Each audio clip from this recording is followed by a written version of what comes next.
You okay, big dog? How you doing? Okay. So when your dogs start coughing or they have a reverse sneeze where they start sneezing backwards, what I do for the animals is I'll generally rub on their throat like this with a sort of a little bit of pressure, not hard, but a little bit of pressure on their throat when they're reverse sneezing, coughing, things along those lines. If they come over and do it. So they're looking for she's a big old dog. They're looking for help at that time.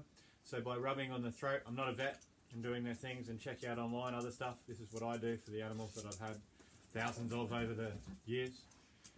Hello, little girl. There's 150 different types of tail positions. There's 3 different parts of their tail. There's this first bit that goes to about here. Then there's this next bit in the middle bit, and then the end bit. And they tell all the other animals, if a tail's in the air, it means beware.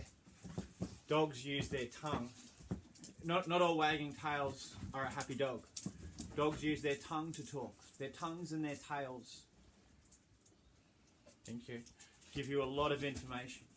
If they're overexcited, like this one, like a really, really happy tail, and it's hitting the side of their body or going around too big like this, that's overexcitement.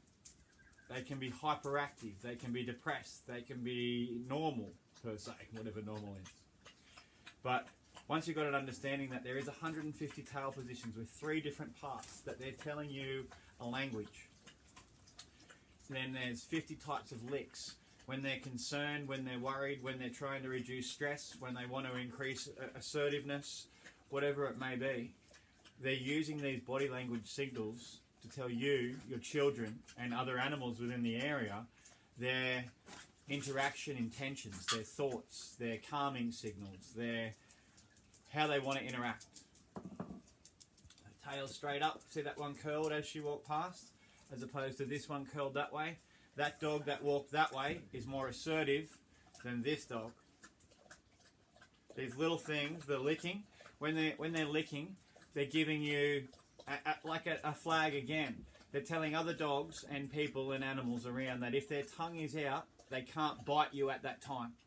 Because their tongue's out, when you have dogs having a fight and things like that, you'll have lots of holes around the mouth, but it's not very common that you'll have dogs' tongues being cut, because they'll retract them during a fight through an organ, a Jacob's organ at the back of their throat they use for smelling and scenting and things like that. So they can withdraw their tongues to give... Come forward a bit more and show your tail. Just there, stay. So then they can go forward when a tail stops moving, beware. Hang on, I'm going to put a bit of pressure on her so you get her tail concerned. I'm just leaning her back, she doesn't actually care. Oh, well, that little bit there.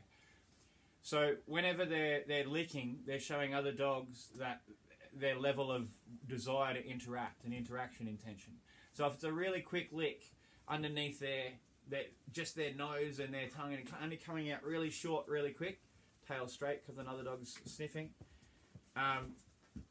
they're saying that they want to interact, but they're too concerned to make themselves vulnerable at that time, because if their tongue goes all the way up to the side of their mouth or even past their whiskers, that's a little bit more vulnerable for a split-second thing. And anyone who's worked with animals and understanding it is in split seconds where things change. But there's a preemptive and there's precursors and things that lead up to that, which is the body language, the staring, the looking. Dogs don't use pats or treats. They use eye contact. You okay, big dog? You okay, big dog? You're a big old dog. So instead of using treats or pats, they use eye contact. They use these body positions. They use their tails. They use, if they're blinking a lot, they're trying to reduce stress. They're calming signals. They're trying to relax. Now, a stress can be a positive on the body as well as a negative. If we as humans are at a concert, at the beach, at a family event, at a race car, at a sporting function, at a musical event, whatever it is that floats your boat, art, nature, that's going to be your homeostatic, your baseline levels in your body, your heart rate, your respiration, your hormones, whether you get adrenaline if you've got to fight and do things. It's a matter of you've got different parts in your body that'll respond if someone taps you on the hand, on the arm, on the butt, on the chest, on the face. Each of those have a different response. this is how animals work in relation to the way they interact. One will stare at another dog. If you've got dogs and they're coming and they're pushing in and they're involving themselves, if we're patting this one, here, I'll let some out in a second and I'll show you. They'll come and push in, right, and try to get involved. I'll do that in another video. Try to get involved. And if you've got a kid sitting on your knee, would you allow another child to come in and push that kid out of the road? You wouldn't. But we allow it with dogs. When one kid's going over and annoying another one, you'll stop it. And if the kid doesn't do it, they'll have their own restricted area or given other toys or things to do or read a verdict or shown why that's wrong. You'll at least interject in some way.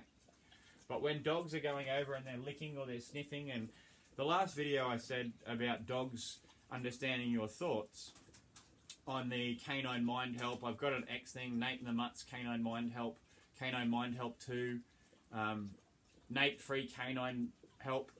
All of those are YouTube channels that you'll get information. Nathan Montana Barnes Ex RSPCA for Google. To verify who I am and doing it. Thousands and thousands of dogs, but there's many people out there who say it and don't live it. You get to see that I'm living it with a lot of dogs from all over the country that other people couldn't fix. They're the only ones I take. Or they were going to get shot. I've taken that. That big one and another little one. Jess, come here please. Sit down. Thanks. Sit. Good job. Can you? I love you too. Can you lay down? Just here. Thanks. Good girl, Diana. So see how she's sniffing him enough? Thank you. Diana, Gucci, or stop. So she gets an option to, if she keeps sniffing that dog, she goes to a timeout area. Because like the kid's getting attention, you don't want another one poking him. So whenever a dog's near you or interacting, no other dog's allowed to come and push in or sniff him or doing that. If the other dog keeps interrupting, then the other dog needs to get in trouble. It needs to move away. Put him in a bathroom. Put him in I tie chains or leads underneath couches and beds and have a little short lead. They've got to have water. Good shake off. They shake off when they're relieving stress over trying to reset, per se. So by having these dogs have an understanding that they can't go and push in, they can't go and interrupt, and if they're staring at another dog with their tail in the air, they're being assertive. Not all wagging tails are a happy dog. So if you need to, yawning, very good, is a calming, relieving stress. Hello. Sneezing is a relieving of stress. They're telling a message. If you ask a dog to come to you and they start sniffing the ground before they come straight to you, it's the same as asking a child to go to their room and do their homework. And they go, yeah, Dad, yeah, Mum, no worries, yeah, Auntie, yeah, Grandma. And they turn on the television. They're walking towards the room, and then they turn on the television on the way there, and then they flick through a book, and they just keep meandering, walking slowly, wandering, dawdling, crazy old words. So it's doing what you want, but it's not really. So then give them an option. Do you want to go to, for example, Jess, come back here, please. I didn't actually ask you to move. Sit down. Now you stay here. Do you want to go in the box? You do remember those words, eyes. So whenever I touch their eyes, I say the words as well. He's got gunk in his eye, or eye snot, puppy snot. Eyes. Eyes. Eyes. Eyes. No, I'm not doing eye checks. I will. So when I touch their eyes, I say eyes, eyes, eyes, ears. Ears. Ears. When I touch their teeth or their mouth, mouth, teeth. So it gives them an understanding that when I'm going to interact with them in that part of their body, they hear that word or that tone or those tone on stuff, vocalization, that they know that when I say eyes, eyes, eyes, and they all get vet checks. Thanks, Slaughter Dog. If anyone's ever seen the movie Turner and Hooch, where a dog looks like it's got tennis shoes coming out of its mouth with a slobber. Can you show around? Can you see that slobber? Oh, all over Jess. Oh, it's perfect. All over me. That's perfect. So understanding their licks and their movements and doing it. Jess, we're making a movie, video thing, whatever. Come back up here. Sit down. Can be good. You sit there. Sit now. You can lay down. Diana, Gucci, or leave it? Diana, can you sit now? Move. Do you want to go to Gucci, or do you want to move over there? Zirconia is her really naughty word. Diana, move. Jess, just there. Diana, over here. Quick.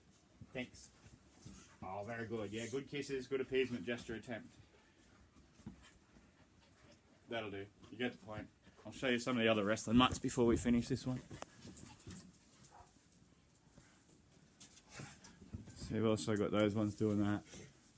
This one doing this. Our little copy here. Oh, eating backwards. That's perfect. That's an end of the video. I'm just glad you did it there. Isn't that a great ending? Take care.